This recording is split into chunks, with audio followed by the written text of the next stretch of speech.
खाद्यान्न वितरण विक्रेता को गुजरात सरकार के तर्ज पर 30,000 रुपया प्रति माह मानदेय देंगे। बिहार सरकार के माननीय मुख्य सचिव महोदय ने नंबर 1 30,000 रुपये के बारे में गुजरात सरकार का जो गजट है उसके लिए मांग किए हैं कि आप गुजरात सरकार का गजट अगर है तो आप हमको उपलब्ध कराइए। हम इसको प्रस्ताव माननीय मुख्यमंत्री के पास मुख्य सचिव के स्तर से भिजवाएंगे। इसको काम को अगर वहां मिलता है तो आपके यहाँ क्यों नहीं। हम उनको साफ साफ कहे कि 20,000 रुपया सर मानदेय मिल रहा है, वहां हमको 20,001 रुपया दे दीजिए, मात्र 1 रुपया को ज्यादा कर दिए। मुझे गुजरात सरकार से ऊपर जाना है, नीचे नहीं रहना है। तो ठीक आपका कहना है गुजरात सरकार के स्तर पर 20,000 रुपये मिल रहा है, तो आपके लिए हम इसके लिए विभाग स्तर से वार्ता करके हम प्रस्ताव को भिजवाते हैं आपका मुख्यमंत्री के पास। ये प्रस्ताव समझिए कि इस पर कुछ विचार होगा। दोनों पर प्रस्ताव रखती हैं कि 20,000 रुपया प्रति माह मानदेय। अगर आपको लगता है कि इसमें देरी भी किसी तरह मिलता है तो बहुत अच्छा रहेगा। तो 90 रुपया जो कमीशन मिल रहा है उस कमीशन को पूरे बिहार राज्य स्तर पर एक समान कर करते हुए सभी डीलर को बराबर मानदेय निर्धारित कर देते। ये भी बात, इसमें तो कोई ऊपर से पैसा लगना नहीं है, ना आपको सरकार को देना है, ये दे रहे हैं इसी को सबको एक साथ जोड़ दीजिए। उस पर हुआ कि किसी एक बिंदु पर निर्णय आपका होगा, ये हम आपको आश्वासन देते हैं। ठीक है, बात क्लियर हुआ। 30,000 मानदेय गुजरात सरकार और 300 रुपया जो कल इस पर भी हुआ कि 300 रुपया चिट्ठी लिखा गया है, वो 300 रुपया की जगह पर 300 को, पहले तो 90 रुपया था लेकिन 300 रुपया का जोड़ करके भी देते हैं या 90 रुपया का भी जोड़ के देते हैं, तो मुझे क्या आपत्ति है। हमको तो एमओ के द्वारा जो खाद्यान्न वितरण कराया जाता है और गवर्नमेंट पासपोर्ट देता है कि तुमको रद्द कर देंगे, FIR कर देंगे, इससे कम से मुक्ति तो मिलेगा। मानते रहेगा तो सीना टाइट होकर के लड़ेगा तो कम से कम संघर्ष तो करेगा, वितरण तो करेगा। ये रफ्तारी चलता है कि तुमको इतना कमीशन, जो कमीशन मिलता है सारा का सारा चला जाता है कहीं और। तो कब से उससे मुक्ति के लिए, पारदर्शिता के लिए यही एक उपाय है, मानदेय मानदेय मानदेय, चाहे जैसे भी हो मानदेय हम लेकर के ही रहेंगे। ये मेरे बोल दिए उनको, मुख्यमंत्री जी के मुख्य सचिव को है, तो क्या सही है कि नहीं बोले। दूसरा है 300 रुपए के बारे में बता दिए, सचिव महोदय ने चिट्ठी निर्गत किया, वो भी हमको नहीं दिया गया है। वो भी देता तो अच्छा, डीलर को पैसा मिलता भी, लेकिन वो भी नहीं। इस पर हुआ कि दोनों पर बिहार कंट्रोल ऑर्डर 2001-2007 में पूर्व की बाती अनुकंपा और साझेदारी दोनों है, मालूम है ना आप लोग को। 2007 और 2001 में पूर्व बाती अनुकंपा और सप्ताह और डीलर को अनुगमती में साझेदारी बनाना है, और ये दोनों भी मिल जाता है तो मेरा स्वतः अनुकंपा हो जाता है। ठीक है, जायज है ना। इस पर भी कहा कि हम इस पर भी तर्क दे दिए कि सर पूर्व के त्रिपुरारी शरण सचिव महोदय, वो हम तो श्रीकांत लाल जी के साथ मीटिंग में थे, 2014 की बात बता रहे हैं। 14 में हम उनके साथ गए हुए थे और उनके मेरे सामने कुछ डिस्कशन हुआ।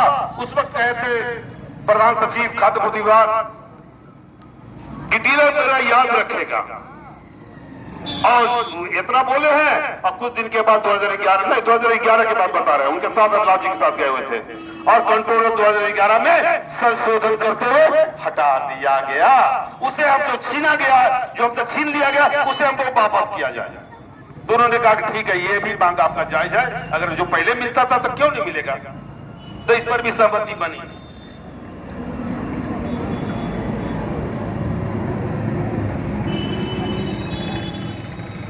विक्रेता के आवंटन स्थानीय स्तर पर इस पर बहुत गौर से पकड़े हैं विभाग के सचिव, क्या नाम है, अब मुख्य सचिव महोदय,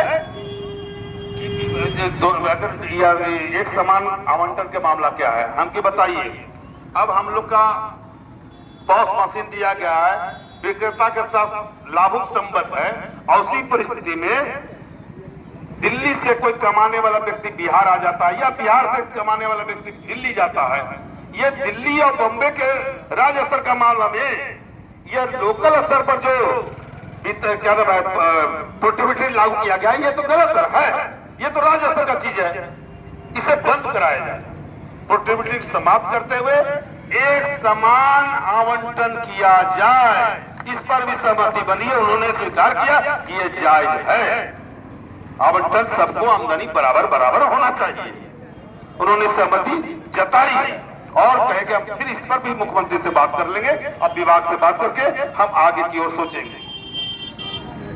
हेलो, खाद्य विक्रेता के उम्र सीमा को भी हम बता दिए हैं कि 55 किसी के विक्रेता को भाषण में थी या नॉमिनी को जब दो को नॉमिनी दिया गया है, अब जो दो को नॉमिनी जब दिया गया है, स्वाभाविक है कि हमारा एक डीलर पर FIR नॉमिनी पर FIR हो गया है, तो सर जब हम डीलर के नॉमिनी पर FIR हो ही जाता है तो हमको अनुज्ञप्ति में जोड़ दीजिए ना, अनुज्ञप्ति में साझेदारी बना दीजिए, फिर FIR कीजिए या जो करना है कर दीजिए, मुझे कोई आपत्ति नहीं, लेकिन अनुज्ञप्ति में तो नाम जोड़िए। आप जोड़े नहीं, विभाग की तरफ से मांगे, उसमें नाम चला गया है, कोई कार्रवाई होता है तब नॉमिनी को भी पकड़ो, ये तो गलती बात है, नहीं होना चाहिए। उस पर युवा की नहीं, आपका ये भी मांग आपका जायज है, तब तो कहे, तब वो कहे, तब तो लगता है खाली भ्रष्टाचार ही घुसा हुआ है लोग, बहुत सारी बात। फिर इस पर भी हुआ 55 वर्ष की उम्र होने पर अगर किसी डीलर का तबीयत खराब हो गया, बीमारी स्थिति होने की स्थिति में विक्रेता का सहमति से अनुज्ञप्ति में विक्रेता की सहमति से अनुज्ञप्ति को हस्तांतरण करने का आदेश दिया जाए। मान लीजिए आपकी तबीयत खराब है, हमारा विक्रेता जो उसका नॉमिनी जो काम कर रहा है और सिर्फ बैठे बैठे क्या करेगा, दिन भर तो बेचारा सारा दिन पिता के साथ भाई के साथ लग करके काम किया नॉमिनी, और जब मृत्यु के बाद खाली हाथ बैठ जाता है घर में, ये तो गलत बात है। कम से कम 55 वर्ष की उम्र अवधि के अंदर, उसके अलावा ये अलग से 55 वर्ष उम्र के अंदर कभी भी अपना अनुज्ञप्ति अपने आश्रित या नॉमिनी को हस्तांतरण करने का आदेश दिया जाए। इस पर भी उन्होंने स्वीकार किया कि आपका वरुण जी ये मांग जायज है, ठीक है।